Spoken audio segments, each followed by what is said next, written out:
Okay, morning. Welcome to Creative Mornings. Usually two words that don't really go together, right? Morning and creative. So just wanted you guys to encourage the person next to you. So just turn to the person next to you and say, for 8 a.m. in the morning, you look pretty good. Then turn to the person on the other side and just go, you too. Okay, bravery. Okay, so usually for Creative Mornings, I know that everyone comes here because it's called Creative Mornings. The minute you walk through the door, you feel a bit more creative because you're around creative people, right? But then it's quite interesting because bravery, I think Ren told me it's the first emotional subject in Creative Mornings because usually it's about technology or play or something that could make you successful in your business. But today we're talking about something quite emotional. So I got quite excited because I'm quite an emotional person. Right? My wife says I'm too deep sometimes. I go too deep. She's like, you're so emotional, you go too deep, it's not practical. And then I tell her that, you know what? A swimming pool that's not deep is not a practical swimming pool, so. Okay, so, nice. Okay, so this is where I work, right? OXD, the Experience Design Studio. So I just want to give you guys a bit of background as to what I do. To be honest, I'm not here to talk about my work because it's not going to be that kind of talk, right? I'm here to talk about the process and maybe, hopefully, you guys can walk away today with a greater insight into what bravery could be, right? So OXD, I work in experience design, and as you heard from what Grace said just now about what I do, graphic design, branding, architecture, filmmaking, I have a really short attention span, right? But I think the idea is that I'm actually trained as a filmmaker, but I've been working in architecture for about 8 years now. Quite a crazy kind of seemingly dichotomy, but actually it works. Okay, so our experience design studio, what we do is that we actually create experiences. And when we say experiences, it actually could be a space, it could be a story, it could be a new process, it could be a product. Because we realize that in a world of aesthetics and so much cosmetic improvement, sometimes a beautiful design is not enough to solve a problem, right? And in fact, everyone in the studio, actually pretty much all my guys are here supporting me. We're not really about a beautiful design, we're actually about, can we make something better? Like when we walked away from a project, did we ask ourselves, did we make that place better? Did we improve our client's life? Or does that project actually make the world a bit better? So that's what's really important to us. Okay, so okay, let's go back to bravery. All right, so bravery. So when Ren invited me to come and speak about bravery, I was like, oh yeah, I could talk about that. It's emotional. It's like a value, and I'm into values. And she tried to encourage me. She's like, yeah, it's gonna be really good. Like there's all these other guys around the world talking about bravery. I'm like, oh yeah, so who else is talking? She's like, yeah, there's this other guy, and he works for the special ops in Chechnya, and he freed like child soldiers. And I was just like, oh, okay. So he's really brave. And then the worst thing is I went on the website, and then this is what he looks like. And I was like, yeah, how do you beat that? So it's all good, right? I mean, I know that I've come off the gate and I'm in the presence of good company. Thanks, buddy. Okay, so in our studio, the way that we do our work, how do we design experiences? A bit more context into the process. So I think I should have more credibility into what I'm talking about because I don't save soldiers and I don't risk my life on a daily basis, so to speak. Okay, so for designing experiences, the way that we design experiences is that we're very passionate about making sure that before we put pen to paper, before we even think about what a design could be, is that we need to know our users really well. We have to be able to sit down and look at our clients in the face and look at the people that we're designing for in the face and say, I know exactly why you need this, and I know exactly why this needs to be improved.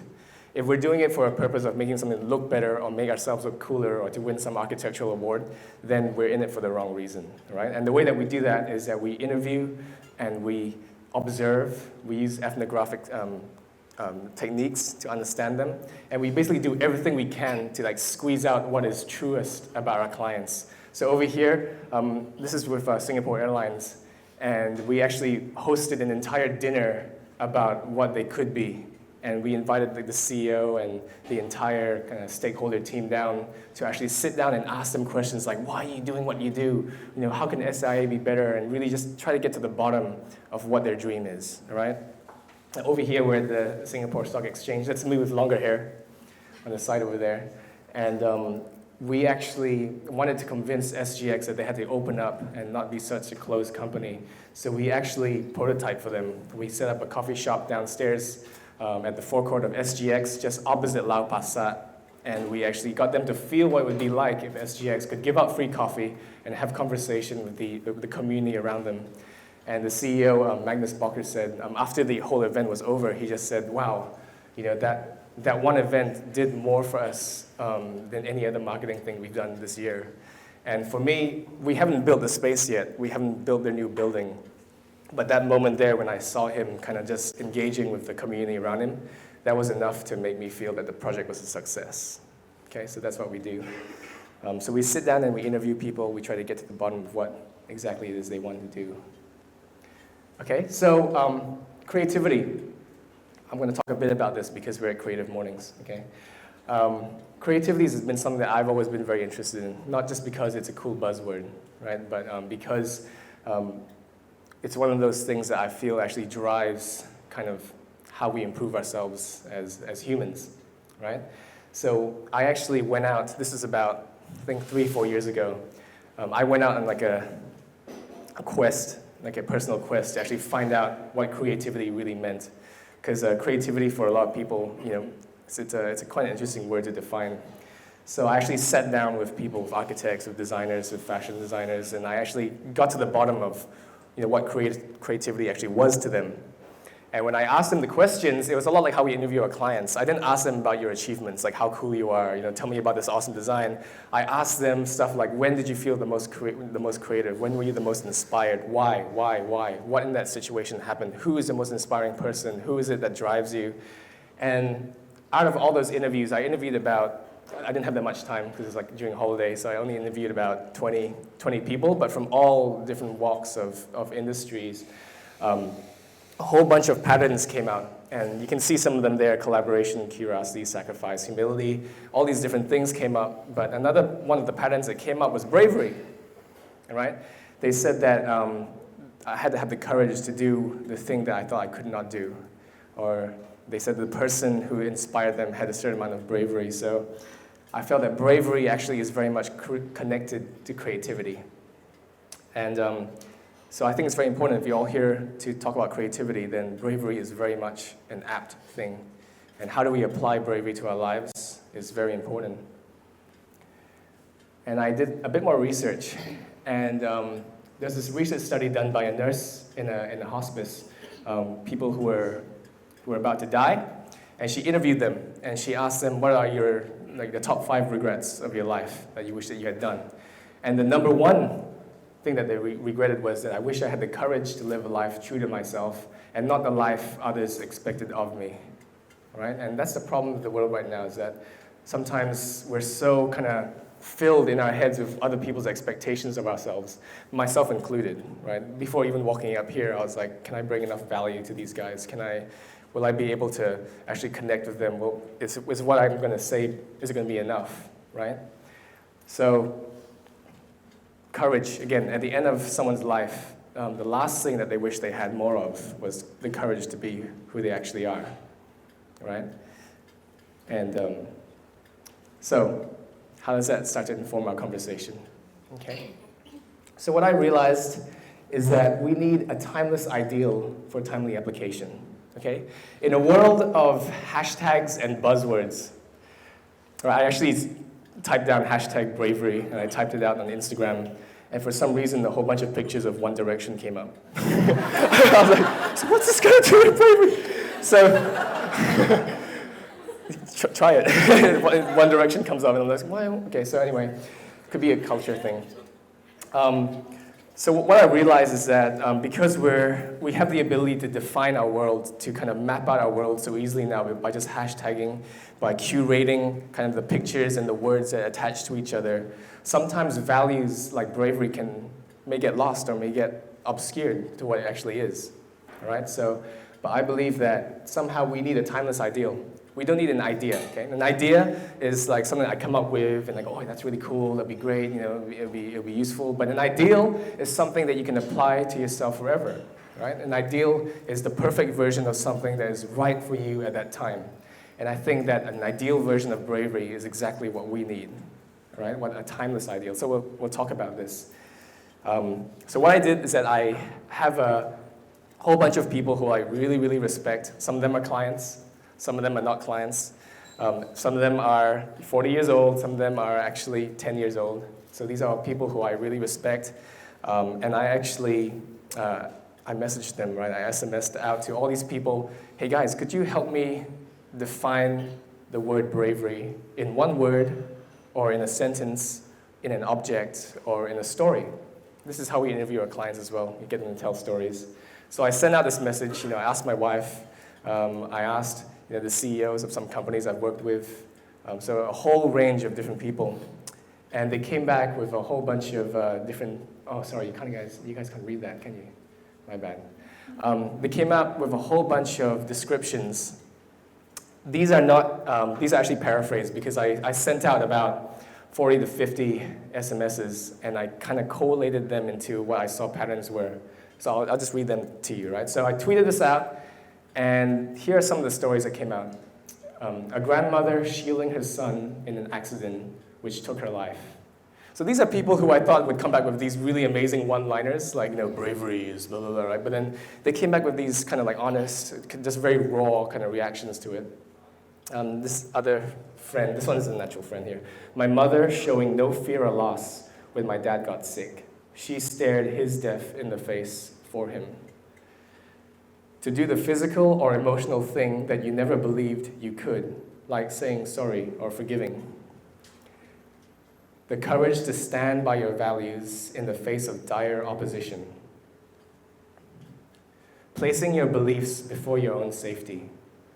And I got some interesting answers too, like some situations I've seen people go through, their courage was so supernatural, only God could have given it.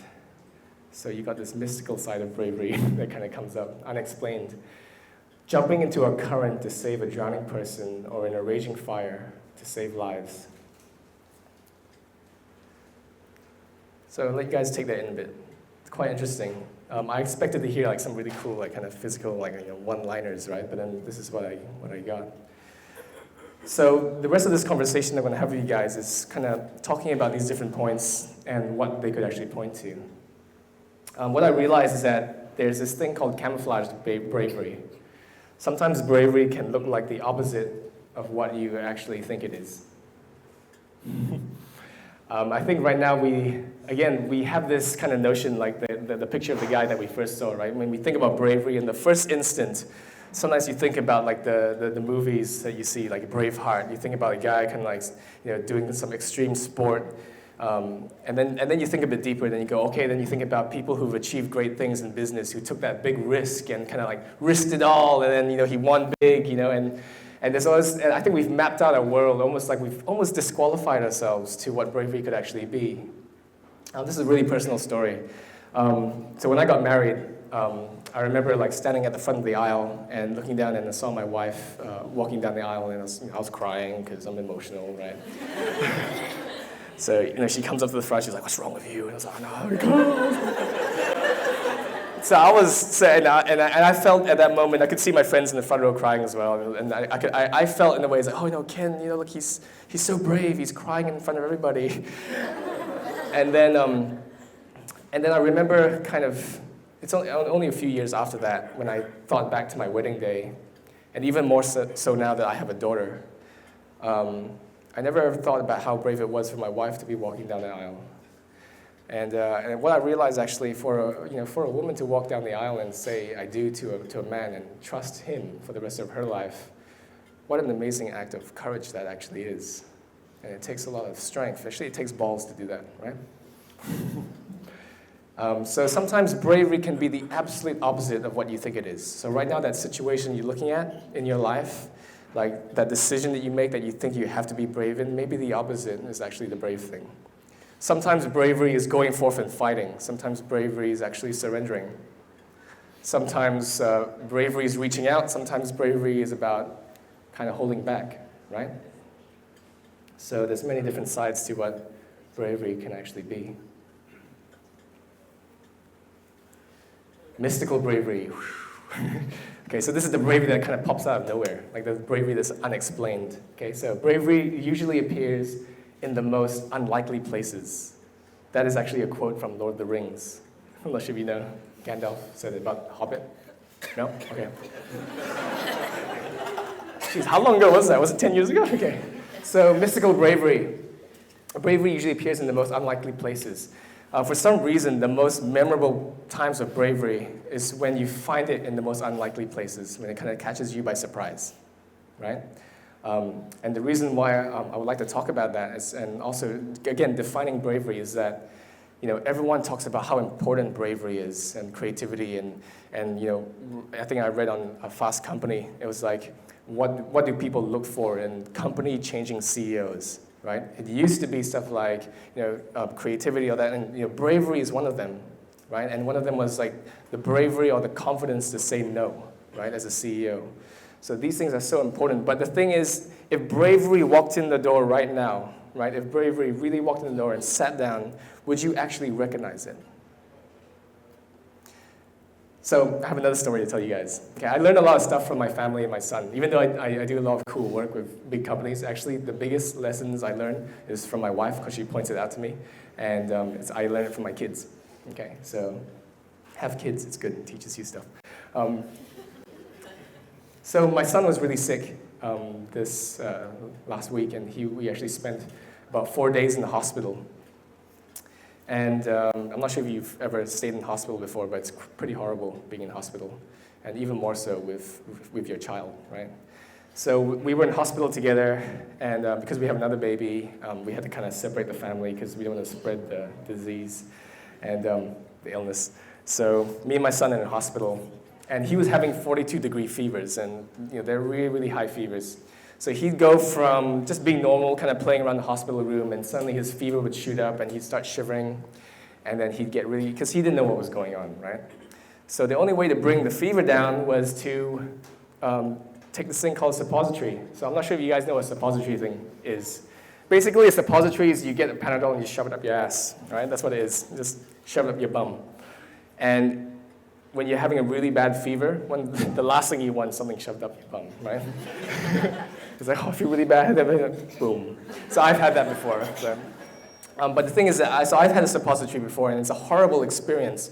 But at least for me, being an adult, I knew why it was going up my bum. I knew it was going to make me better, right?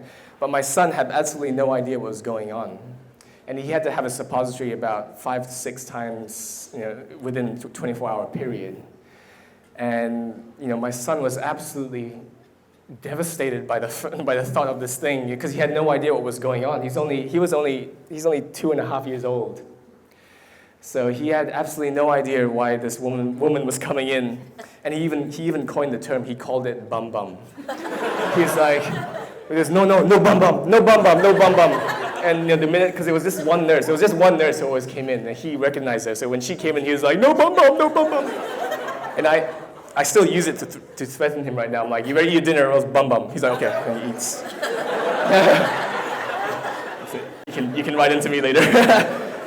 So he was absolutely terrified, and it's not that he didn't completely know what was going on, because he knew that when the woman came in, he knew it was time for bum bum, and he would be absolutely screaming and in tears and having a fever at the same time. So I remember there was one night, it was about 3 a.m., and then the nurse came in for bum bum, and he was just absolutely screaming again, and I said to him, I said, "Ollie," his name's Oliver, I said, "Oliver, don't worry, it's going to be okay. Just got to be brave," right? And then he just went, and he lifted his leg up, It was really cute, okay? It was really cute. And then he let her do the bum bum. And, but what I realized there was that he had absolutely no idea what was going on. He had no context. He was absolutely just distraught. But yet, he just trusted and he was brave, right? At that very moment. It was the most unexpected time. And I think that's the wonderful thing about bravery is that I realized that my son was not brave because he was able to eradicate the fear from his head. He was brave because he was absolutely terrified, but yet he still did it. So it's almost as if fear and bravery need each other to coexist, right? Bravery happens in an environment of fear. It's when you're totally unsure, it's when you're absolutely terrified of what's going to happen, but you still do it.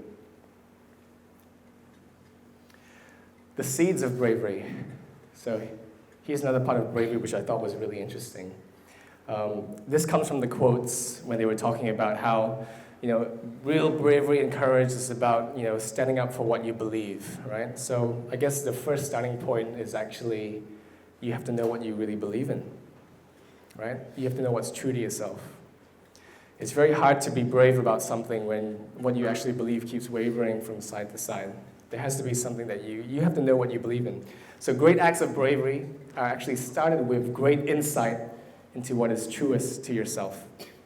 So this is a question that we actually ask our clients, right? To get our projects going, to really understand what the client wants, we always ask our clients, okay, tell us, if everything is stripped away, when everything about, what you could succeed in, what you could fail in, when all that is kind of gone, what's left, right? What are you actually about? What are you about? What's the dream? What's really, really important to you? And we asked this question to a client last 2 weeks ago. And this particular client happened to be a lot deeper than I was. And we asked him that question, and he went, well, Ken, when you strip everything away, you have nothing. And I was like, okay, let's get back a few layers. He's actually here. So I guess, let's ask, why don't you ask yourself that question right now, right? Just take the time to think. When everything is stripped away, what's left? What are you actually about? I can tell you for me, when you strip away the things that are not that important, like when I'm at my deathbed, like what's really important, what's the thing that doesn't change about me is that I want to be a good husband and father, right? That's the thing that's most important to me. Another thing that you strip away, when you strip everything away, it's about love, right? I want to love people. I'm not saying I'm perfect, right? I'm not saying that I'm there, but that's what's really important to me, right? So I guess the question for you guys is when you strip everything away, what is really important to you? So I'm going to tell you guys another story. Okay, so my son was in the hospital, right? You guys know about that. You know about Bum Bum. But what happened before Bum Bum was actually more traumatic for me. So when my son first peaked at his fever at 42 degrees, what happened was I literally was at home, and I walked into the room, and he was screaming and crying, and he was shivering. And then, so we started to get him ready. So, okay, we're going to take him to the hospital. And then I did the really silly thing, which is I Googled stuff to find out what was wrong. And when you Google stuff, it's pretty dire, right? So I Googled, all the symptoms that he had. He said he was thirsty. He was acting a bit delirious. He was kind of like screeching. And I thought at first that possibly he had meningitis, right? And when kids get meningitis, it's probably one of the most, one of the quite dire diseases you can get, sicknesses you can get as a child. And I can tell you that I was driving to the hospital, and I was trying to keep it together. I was trying to be a strong father, because you guys know, when you strip everything away, what's really important to me is being a good dad, right? So that's the most important thing.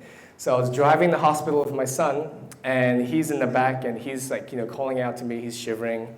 I've got this stupid Google thing in my head. He's got meningitis. And for the first time in my life of being a father, I thought that maybe I could lose him, right? That was like the first time it actually entered into my head. And it totally disarmed me. I'm not sure if you know how that feels, but it just totally disarmed me. I've never felt so vulnerable in my entire life. And I remember driving up to the hospital and parking the car, dropping my wife and my son off at Glen Eagles at the A&E.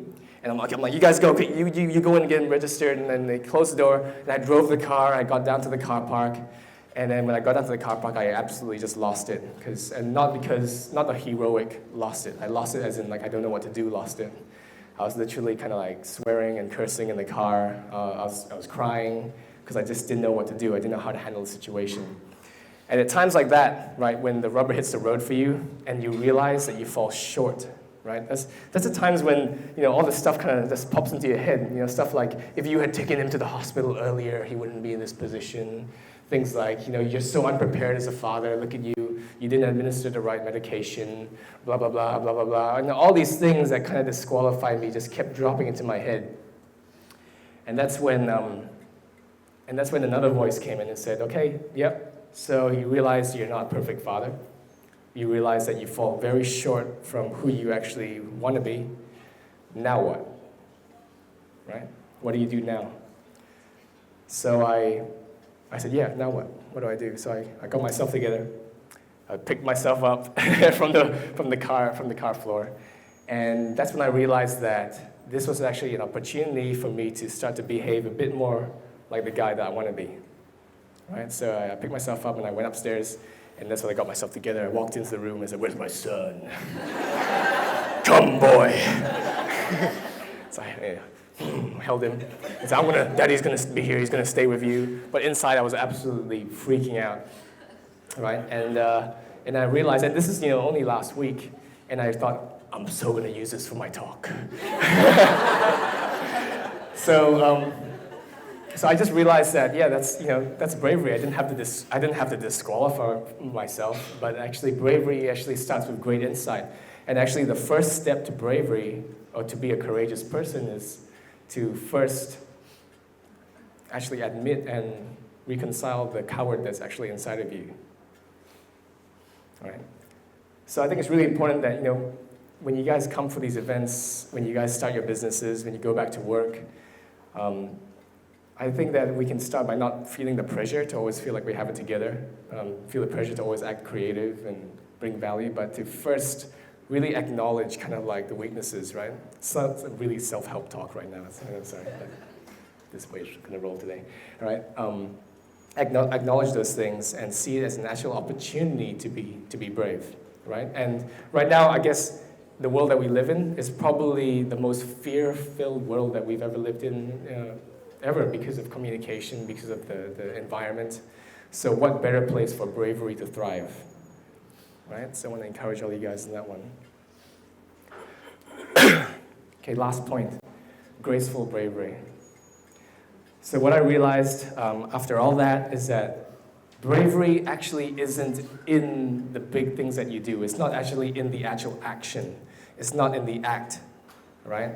It's not in the big things that this guy does or who this guy does, but actually bravery is a choice. It's something that you choose, right, in the moment, okay? Bravery happens in the midst of the storm. You guys know what I'm talking about when I say storm, right? When you guys go through storms. I think everybody in this room right now, you either have just walked out of a storm, you're in the midst of a storm right now, or you're about to walk into a storm, all right? So everybody has the opportunity for bravery.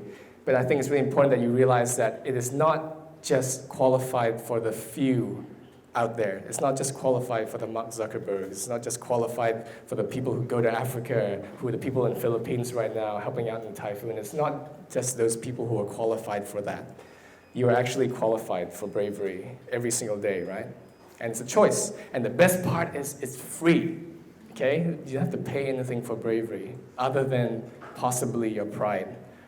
Okay? So if I could leave you guys with anything to talk about, and we're going to have what they call a Q&A session, but I think it would be better if it was a conversation. Okay? So I'm going to ask a few questions because I know sometimes that the audience may not be so participatory, but then I would like you guys to think you can either ask a question, you can start a conversation, or possibly you could want to share something. What is bravery to you? How do you describe bravery? That's something that I would like to do right now. So that's my talk. Thank you.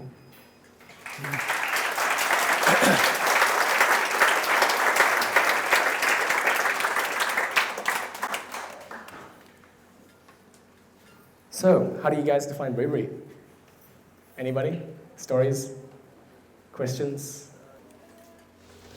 Well, first of all, I think this is just amazing.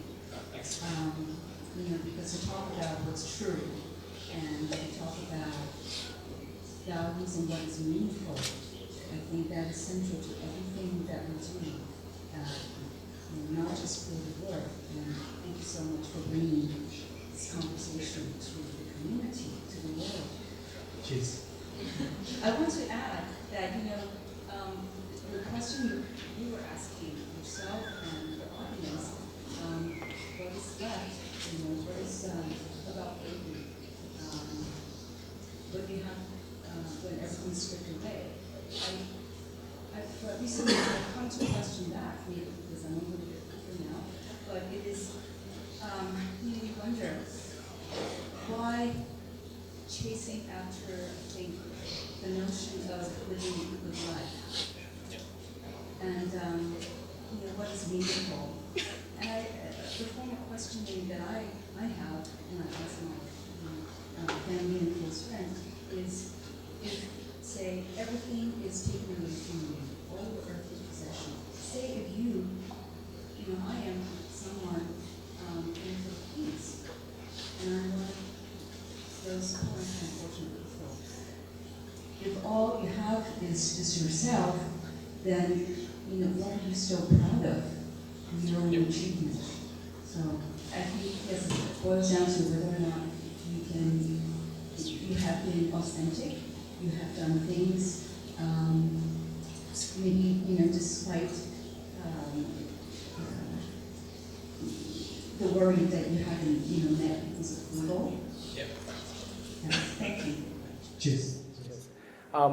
Yeah, it's a good question to ask, right?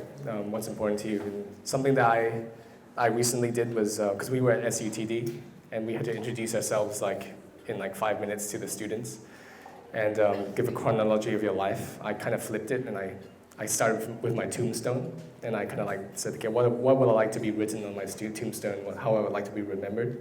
And it's pretty good when you kind of do that, because then you know what to kind of stand for. You know kind of what to say yes to, what to say no to. Yeah, so interesting. Yeah. Yeah, I just wanted to add something else that I think is quite important. I think in today's digital world and platform, I think it's incredibly brave to remain anonymous and to not to eliminate the pursuit of the self and rather go for the pursuit of the other. I think I'm really brave. That's really good. That's really good. Actually, can I just talk about that a bit? One of the first things that I put up was this idea of vintage bravery, kind of like a timeless ideal. I think this whole idea of pursuit of the self and kind of self-actualization really is a luxury that we've started to afford, in the last kind of few years, because of Facebook and everything, like you said, because of the digital world. And I think bravery before used to be about what can I do to better the community around me.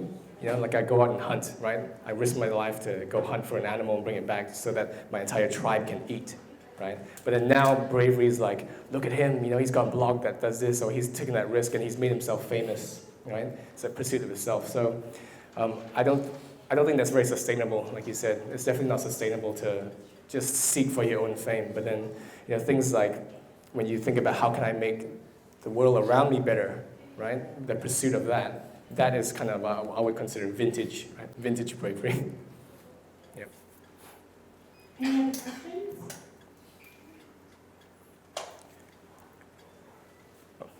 Oh no.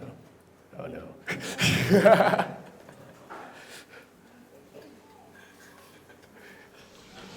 Hi, Ken. Just wanted to maybe have you elaborate a bit on your work and how you, because a lot of what you do, of course, is go through change, and a lot of the creativity, aspect of it, of course, requires change. And what sort of platform do you establish when you work through with your clients, a lot of that change and that creative process? Yeah. I think one of the things that really frustrated me and my partner, Mark over here, was when we first started was, in the design creative industry, especially here in Singapore, it was always about kind of, okay, what's the practical issues, when you design a place or a space, can you give us 5 or 6 options, and then you go off and design, you give it to the client kind of goes off and he decides, and he comes back and he says, this is not good, this is not good, this is not good. There was no real engagement between us and the client to actually create something meaningful. And not to say that it never happened, right, in the industry. Like sometimes you get these magic moments where client and consultant really kind of like just connected, right, on the same wavelength, and you get something beautiful. But the norm is that, you know, you just get treated like a vendor. So one of the things that we try to do is quite simple. I mean, there's all these different vehicles and platforms that we use, but it's always underwritten by this really strong desire that we just want to engage and connect and just know our clients at a very, very deep level. It doesn't have to be personal. I think sometimes when you get too personal, it kind of gets a bit weird, right? You know, when you think about intimacy with clients, like, oh, I take him out for dinner, all that kind of stuff, and it can get a bit strange, right? But the idea of intimacy is more, can I really understand what you're thinking? Can I really understand what's important to you in context of the company? And we achieve this through interviews. Like you can see that sometimes we host dinners with our clients. We sit there and we observe them. We started this new thing right now where we actually set up a Facebook account with our clients. So for an apartment project we're designing, so we prototyping this idea where so we asked the client, okay, who are the most, we're designing a house, right? And an apartment is really, really important to someone's life. So we asked, who are the people in your life that you trust the most? He's like, not my parents, not my parents. I'm like, oh my gosh. So the person he trusted the most in his life was actually his sister, because his sister had been with him kind of through the hard times and the bad times. So we made a community, right, a design community with him and his sister. So it was us, the design team, like everybody in the design team, like no one was left out, right? Everyone in the design team, but him and his sister were in this Facebook account, and we just gave them daily updates about what we were thinking. We showed them, you know, pieces of furniture he could share with us. We asked him to kind of just record parts of his life that were important to him, like when he woke up in the morning, took a picture of his toothbrush, like this is how I brush my teeth, this is how I do this. Didn't get, again, not too personal because it gets a bit weird. But I guess the thing that underlies the whole thing is to really, really engage with our clients, get to know them. Yeah. Great, I think we're going Done? to wrap it up there. Okay, Yeah, cool. so thanks for that, Adrian, and thanks, Kim. Thanks. Sorry, just got to wrap it up.